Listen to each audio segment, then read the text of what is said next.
Let us set up the database along with tables to see how the batch loads are typically done. We have scripts and dataset available in our GitHub repository. You can click on this and you should be able to clone this and you can take it further. Even the instructions are provided here. You can also follow this video to take it to the next step where you can actually run scripts to create the tables. When it comes to our environment, the repository is already cloned under /data/retail_db. It has scripts to create tables with the primary keys. Those scripts are generated from MySQL tables and refactored for Postgres. We'll create the tables and load the data from the files. We can use this create_db_tables_pg.sql to actually create the tables.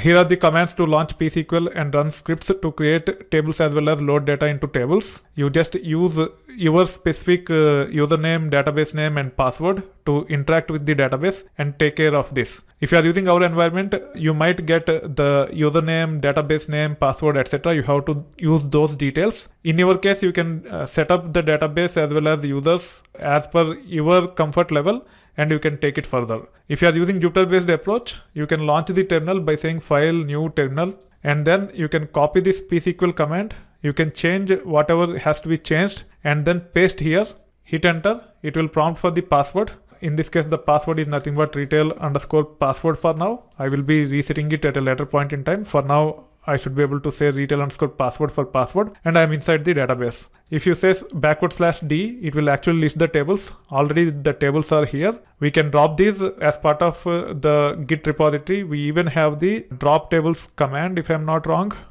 Okay, there is no drop tables command. If you do not have drop tables command, then you have to drop these one at a time. So let me drop table order_items first, then orders.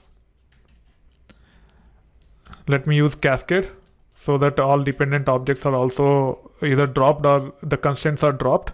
Now the orders table is dropped. Earlier it is failed because of the view on top of this. Now because of the cascade it is dropped.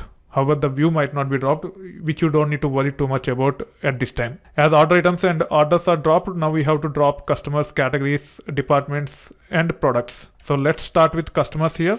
So drop table customers will take care of dropping the customers table, then products, then categories, then departments. So you have to drop all the tables so that we can recreate and then take it to the next level where we can populate those tables using bulk load approach with Python as programming language. It also have the script to load the data into the table. Make sure you don't run that because we are going to populate the tables using programming language. We don't want to run this script which is available already, load db tables_pg to load the data. In place of that, we will read the data from these folders and write into the tables using Python as programming language. For now, we just have to run this create db tables_pg.sql to create the tables for us. So /i create_db_,